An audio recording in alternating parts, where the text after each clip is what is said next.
behavior of wild and captive wolf packs to do the same, right? Wrong.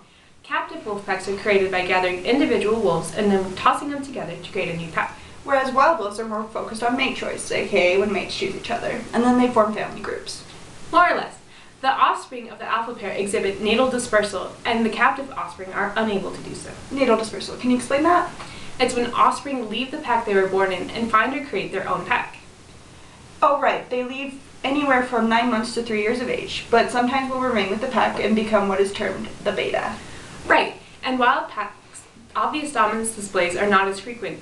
The populations have less infighting. Typically, captive packs have more displays of aggression. So offspring listen to their parents in the wild. That's a little unusual. So there would be less snapping, biting, or chasing each other. Right. Scientists use these captive packs as a way of simulating wild conditions. However, whenever possible, wild conditions are better for studying how the species functions. So we're going to focus mainly on wild behavior.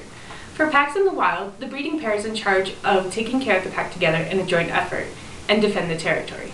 So taking care of the pack and defending the territory would be hunting, scent marking, and patrolling. Right.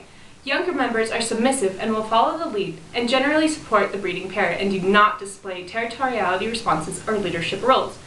During the breeding season, the roles between the breeding pair segregate, where the male becomes the sole leader of hunting and the female's domain is limited to the den, where the pups are.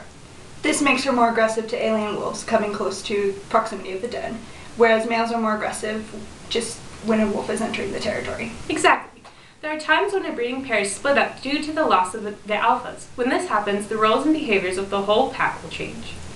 Like the Druid pack in Yellowstone National Park that lost its alpha male and supporting male to illegal hunting. Luckily, a scientist was able to witness the adoption of the new alpha male into the Druid pack. So it's kind of like a step parent. Exactly.